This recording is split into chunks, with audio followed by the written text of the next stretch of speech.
It's been a while since I've done one of these, but let's recap the last 2 weeks of tournament results. I've been pretty much sick, trying to recover, and as you can see, that is why there's not very much content within the last 2 weeks. But here we are, let's talk about it. This pretty much tracks back to BCS Sydney, all the way to the most recent one. I think it's Toronto. So yeah, pretty much going to go through the whole story, check out what decks are out there, and just kind of see how the format has changed, right? And standard hasn't really changed, not very much. Obviously, there's no new sets within the last 3 weeks. I know that there's a new set last week, and that was set 6. So hoping to see some more Messiahs come the next few BCSs, the very last few.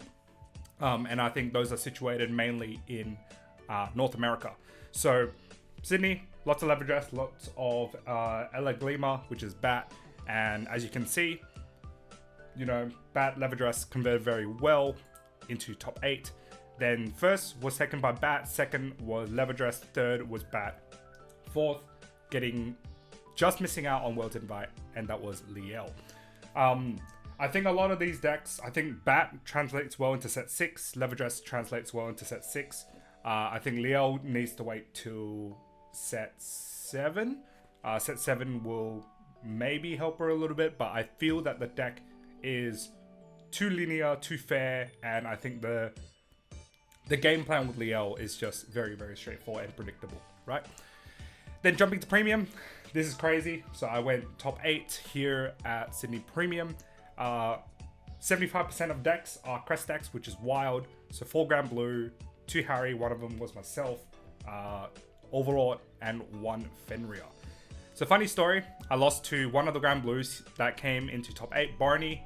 I didn't draw Crest going first, delayed a turn, G-assisted miss, and then essentially lost that game, and then won 6 straight, so all the way to top 8 cut. So yeah, it was a pretty wild tournament, but pretty glad that I got there. And then I versed Harry Mirror in top 8 and died. So, you know, as you can see, this is predominantly what the Premium format looks like at the moment. And then first place taken by Kelvin, my boy. I couldn't stop him this year, so, you know, he's running free with Night Rose. The finals game was insane. So if you guys want to watch that, just hop on WCC's YouTube channel. I think there's a VOD for it there too. Second was Vaughn with Harry. I died to him in top 8. Very good player. Third was Mark with Fenrir. And fourth was James Chong with Night Rose. So yeah, just kind of looking at Kelvin's deck. This deck is so greedy. Like, no Cannoneer, D Colombard, 1 Beatrice, 2/2 Night Rose, like Cutlass Engine, no Grenache, Red OT, Cody the Ghosty, like, oh, what is going on? You know, like, this is a pretty crazy list. Playing Crest grade 1, 2 Riveting Shade, like, I don't know. He's a great player, so, you know, he piloted it well, and here we are. You know, he's got a sponsored invite, so, you know, congrats to you, Kelvin. Then jumping to Tampa. As you can see, again, lever dress, probably the most dominant deck in the format at the moment, followed by Rosale and Bat. Then the top 16, lots of lever dress converted, along with Bat and Rosale. So the top 8 was 5 lever dress, 1 Kari, 1 Prison, and 1 Rosale. Then, yeah, so 4 of the lever dress came first, second, third, and fourth. That's pretty wild. So, yeah, I don't know what to say. I think the deck is very strong, but, you know, just give it a set or two, and it will be humbled down, essentially, by Buff Sagra. So, top 16, Premium. A bit more variety here. Katrina's, Mega Colonies, Harry's, Grand Blues, a bunch of everything else. Then the top 8 breakdown, 2 Grand Blue, 2 Megas, and then a bunch of like one-offs in other areas. The top 4 was Katrina coming first place. That's pretty wild, especially in a format at the moment where Crest is pretty much roaming everywhere. Katrina is still a very, very strong deck. Crow coming second with Crest Night Rose. Congratulations, finally got your invite after, you know, a whole season of just missing out by 1 win or so. Congratulations, and I'll see you at Worlds. Third was Mythiarq Gredora, and fourth place, just missing out was Regalia. I actually just wanted to look at this Regalia list because I briefly looked at it and I was like, oh, okay, this is pretty spicy. So plays Mutsuki. So you can counterblast 1, soul-blast 1, draw a card and get an imaginary gift force and put it on your Vanguard. Pretty gross, especially if you're playing in the early game. You drop this, you get a force 2 in the Vanguard, and then immediately when you ride into like Angelica or Yggdrasil, you put the force on rearguard, so you essentially have a bit more offense come turn 3, right? And it's pretty cool too, because you know you just run as a 2-of, you ride it right, you get the force, and then yeah, just carry on with your day really. But otherwise, everything else is very good. Yeah, just pretty much your normal Regalia list. A few like weird stuff like the Claim My Harry here, the one of G-Guard, grade 1, but otherwise pretty much the deck you know, speaks for itself. Cardiff, so kind of similar, except we see a very big outlier deck at the moment in Standard, and that is Shiranui. And there's a lot of topics on X at the moment talking about why Shiranui is good, and to be honest, I'll show you in a sec. So as you can see, the pie chart again, lots of Leverdress, lots of Shiranuis converting, and then, you know, 2 Shiranuis converted and only 1 Leverdress converted, which is crazy.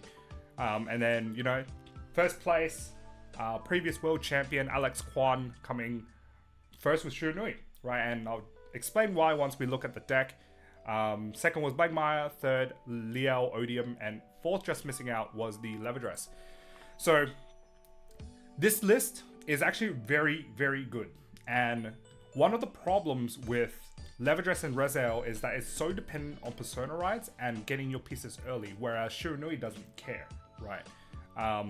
Sure, you know, Furai gets hit, but it doesn't really matter. You still have Seikai. You still have a really good, strong engine in like Fall Heart and the Wardon.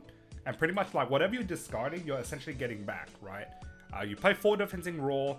Pretty much if you have an OT in your hand, you use Defending Roar. It's essentially 2 PGs in a 1-card guard, which is pretty gross, right? And then Shenri's is just really good for the early game. It's just a very stable deck. And then once you get into the strides, you just let the strides do its thing, right? Pretty much what? 1, 2, 3, 4, 5, 7 attacks at most. Or if you Mukuro, it's 8. But, you know, like the deck itself is very, very stable, right? In comparison to something like Rezel, if you don't see Dog, you die, right? Leverdress, if you don't see like Anadogasta, Shaman, Foxil, you just die, right? And Shiranui into these matchups is really good too, because into Leverdress, you just dominate the Foxil, right? And then you attack with that because the Infinity Eyes mark will never be on the Foxil, so the Foxil attacks into something else. It's still a 1-card guard. It's still going to get a card out of your opponent's hand. And Shaman is like retiring their board anyways. So unless they have like a grade 2 in the front row, then they'll be able to intercept. But even then, you know, like it's still taking cards out of the hand. And that is what is really important, because Leverdress, the quality of hand isn't that great. So pretty much if you're like, you know, playing a very aggressive game, and you know you're dominating, you're at least getting a card out of the hand with the dominate attacks, then you're pretty much winning, right?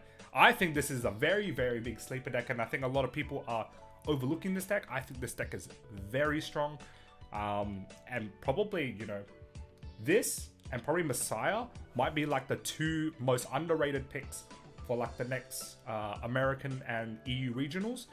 So, you know, I would highly suggest you guys take a look at this deck and, you know, revisit it, right? Because I think this deck is very, very strong. Anyways, moving on to Cardiff Premium. Lots of weird stuff. So like Narakami, 3 of them made it there. 2 Angel Feather, which is pretty normal, and a bunch of everything else.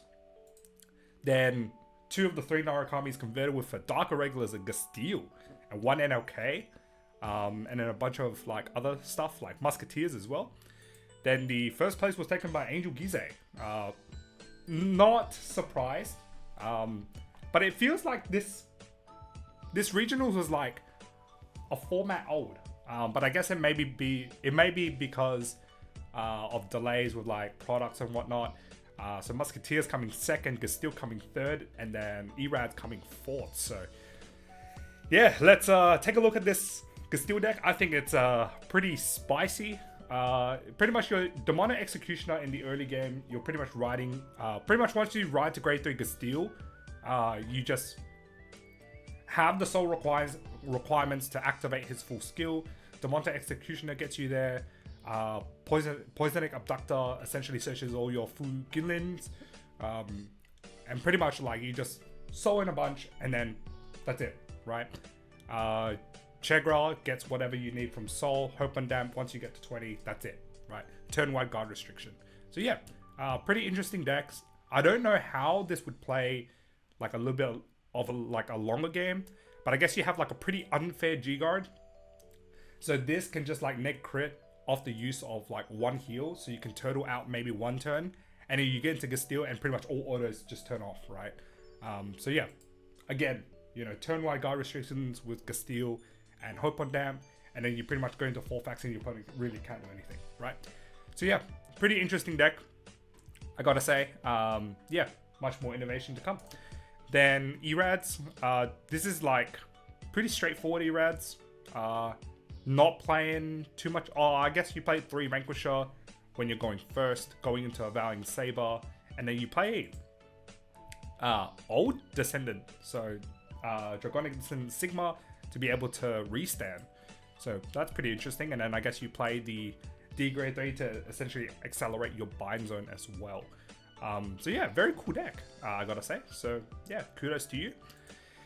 Then Jakarta. Yeah, this one was pretty crazy. Pretty much nearly 60% of players brought Leverdress, Razel, and Bat. Quite self-explanatory. 2 Razel, 2 Bats made it, and 2 Shunuis made it. So again, Shunui, one of the decks that, you know, was really good before, is now coming back. So, and 1 Avantgarde, like that, that's crazy. Like, I thought that deck was like history for ages. And then first and second were both taken by Razel.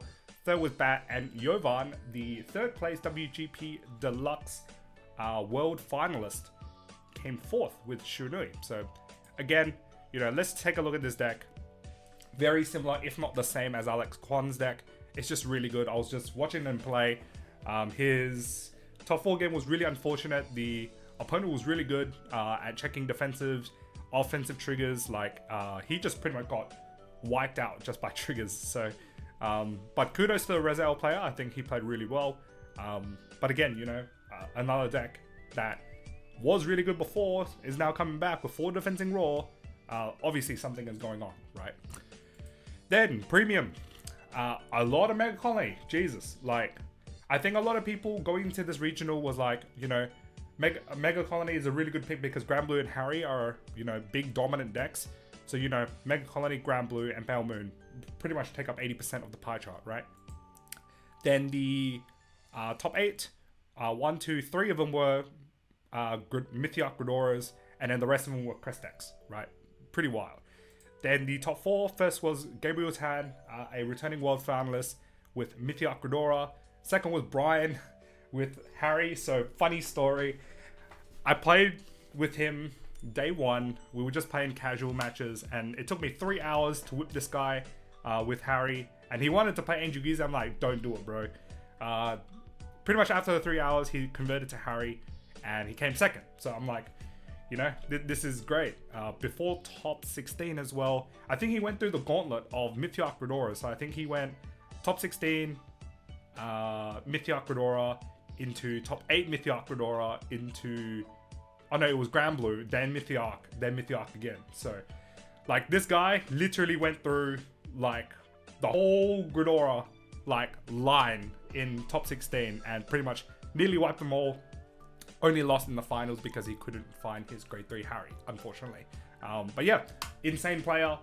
Nothing more to say. Like, he's returning world finalist. He came first last year in V, and then coming second this year in Premium. That's back-to-back worlds. Insane. Shonchua, he's been trying to climb for ages and finally got his worlds invite. Really good to see him back at worlds. And then 4th place was Harry. So just kind of looking at some of the decks, this deck is really good. I think, you know, very well constructed. I think a lot of the Singaporean gang was on this particular deck. Very good, like, you know, Giraffe for the early game. You pretty much have all the resources that you need. All of your grade 1s returned from the bin. Your grade 2s, your essentially restanders, or whatever you call off Gredora, the grade 2 just restands itself and then sacks it off for a Persona Ref for the next turn. It's just a very, very stable deck.